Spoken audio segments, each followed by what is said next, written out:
দিলেন। আল্লাহর নবীকে ফেরেশতা জিবরাইল আলাইহিস সালাতু ওয়াস সালাম আয়েশা বললেন, ও আল্লাহর নবী, আল্লাহ পাক রব্বুল আলামিন আল্লাহর মুলাকাতের জন্য, আল্লাহর সাক্ষাতের জন্য আপনাকে আরশে আজিমে দাওয়াত দিয়েছেন, বলেন না সুবহানাল্লাহ। আল্লাহর নবী কে নিয়ে আপনার জমজম কূপের পাশে চলে গেলেন। আল্লাহর নবীর সিনা চাক হইল। কি হইল? সময় সংক্ষিপ্ত, আল্লাহর নবীর সিনা চাক হইল।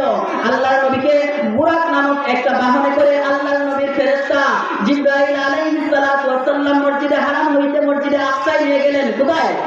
মসজিদে আকসায়। আল্লাহর নবী বলেন, এই বুরাকটা এত গতিসম্পন্ন ছিল, এত দ্রুতগামী ছিল, আপনার যেটা আপনার দৃষ্টি সীমার বাহিরে গিয়ে আপনার প্রতিটা পা বাড়াইতে, বলেন না সুবহানাল্লাহ। ওই জায়গার মধ্যে 1 লক্ষ মতান্তরে 2 লক্ষ নবী রাসূলগণ উপস্থিত। সবাই আল্লাহর নবীকে স্বাগতম জানাইলেন। কি জানাইলেন?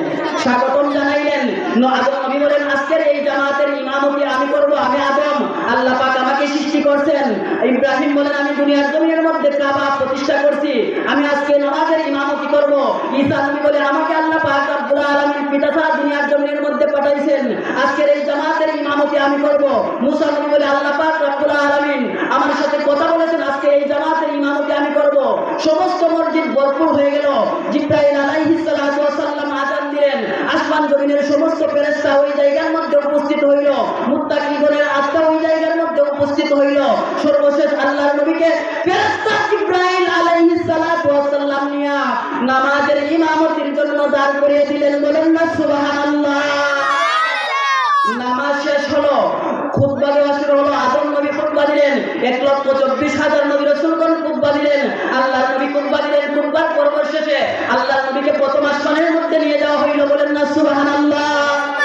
প্রথম আসমানে যখন আল্লাহর নবী চলে গেলেন, কিতাবের মধ্যে আছে প্রথম আসমানের নাম হলো উকাইয়া, যাকে আল্লাহ পাক রব্বুল আলামিন মুক্তা দিয়ে বানাইছেন। কি দিয়ে বানাইছেন? প্রথম আসমানটা মুক্তা দিয়ে বানাইছেন। আল্লাহর নবী যখন প্রথম আসমানের মধ্যে চলে গেলেন, গিয়ে দেখতেছেন একজন ফেরেশতাকে জিবরাইল আলাইহিস সালাতু ওয়াস সালাম বললেন, আসমানের দরজা খুলে দাও। এই যে পৃথিবীর জমিন থেকে প্রথম আসমানের দূরত্ব 500 বছরের রাস্তা। কেমন 500 বছর? বিদ্যুতের গতিতে যদি কোনো যান আপনার প্রথম আসমানে পৌঁছাতে লাগে, তাহলে আপনার 500 বছর লাগবে। আমরা অবশ্যই অবগত আছি, বিদ্যুতের গতি হলো 1,86,000 মাইল। এই 1,86,000 মাইল বিদ্যুতের গতি যদি আপনার প্রথম আসমানে কোনো যান যেতে সময় লাগবে কত বছর? 500 বছর। আল্লাহর নবী মুহূর্তের মধ্যে চলে গেলেন। ইসমাঈল আলাইহিস সালাতু ওয়াস সালাম প্রথম আসমানের দ্বাররক্ষী ফেরেশতা বলল, আপনি কে? বলল, আমি জিবরাইল। বলে, আপনার সাথে কে? মুহাম্মদুর রাসূলুল্লাহ। বললেন, আপনাকে কি ওনাকে আনার জন্য অনুমতি দেওয়া হয়েছে, পারমিশন দেওয়া হয়েছে? আল্লাহর নবী বললেন, অবশ্যই আমাকে পারমিশন দেওয়া হয়েছে। আল্লাহর নবীর এই সমস্ত অবস্থা থেকে ফেরেশতা ইসমাঈল দরজা খুলে দিলেন। কি করে দিলেন? প্রথম আসমানের দরজা খুলে দিলেন। আল্লাহর নবী প্রথম আসমানে চলে গেলেন। প্রথম আসমানে যাওয়ার পরে দেখলেন হযরত ইসমাঈল আলাইহিস সালাতু ওয়াস সালামের সাথে আরো আপনার অসংখ্য অগণিত ফেরেশতা, 70,000 ফেরেশতাকে পরিচালনা করেন ইসমাঈল আলাইহিস সালাতু ওয়াস সালাম, বলেন না সুবহানাল্লাহ। এই ফেরেশতা 70,000 ফেরেশতা, আবার ওই ফেরেশতার এক একজনের অধীনে 70,000 ফেরেশতারা দুনিয়ার প্রথম আসমানের মধ্যে দায়িত্ব পালন করতেছে, আল্লাহ পাকের দায়িত্ব পালন করতেছে, বলেন না সুবহানাল্লাহ। আল্লাহ সামনে অগ্রসর হইলেন, দেখলেন নতশিরে কিছু ফেরেশতা আল্লাহ পাক রব্বুল আলামিনের জিকির করতেছে। কি করতেছে? জিকির করতেছে। কিছু ফেরেশতারা আল্লাহ পাক রব্বুল আলামিনের জিকির করে।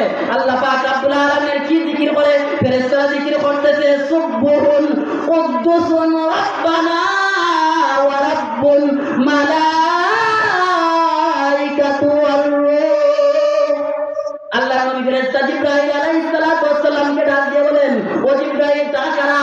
তারা হলো জিবরাইল আলাইহিস সালাতু ওয়াস সালাম প্রশ্নের জবাবে বলেন, তারা হলেন ওই ফেরেশতা যে আসমান সৃষ্টির সূচনা থেকে আজ পর্যন্ত এই আসমানের মধ্যে তারা আল্লাহ পাক রব্বুল আলামিনের কাছে শির নত করে এই তাসবিহ পড়তে থাকবে, এমনকি কিয়ামত পর্যন্ত এই তাসবিহ পড়বে, বলেন না সুবহানাল্লাহ। অতঃপর আল্লাহর নবী আরেকজন ফেরেশতাকে দেখতে পাইলেন মুরগের আকৃতিতে। কিসের আকৃতিতে? মুরগের আকৃতিতে। আল্লাহর নবী ওই ফেরেশতা জিবরাইলকে বললেন, ও জিবরাইল, এই ফেরেশতাকে? আল্লাহর নবীর প্রশ্নের জবাবে বলেন, ওই ফেরেশতা হলো সে যখন দুনিয়ার জমিনের মধ্যে ফজরের ওয়াক্ত শুরু হয়ে যায়। কিসের ওয়াক্ত? ফজরের ওয়াক্ত যখন শুরু হয়ে যায় তখন সে প্রথম আসমান থেকে আওয়াজ দেয়, আসসালাতু খায়রুম মিনান নাওম, বলেন না সুবহানাল্লাহ। দেয় আসসালাতু খায়রুম মিনান নাওম, আর ওই ফেরেশতার আওয়াজে সারা পৃথিবীর মুরগগুলা ডাক দিয়ে বলে আসসালাতু খায়রুম মিনান নাওম। বলেন না সুবহান।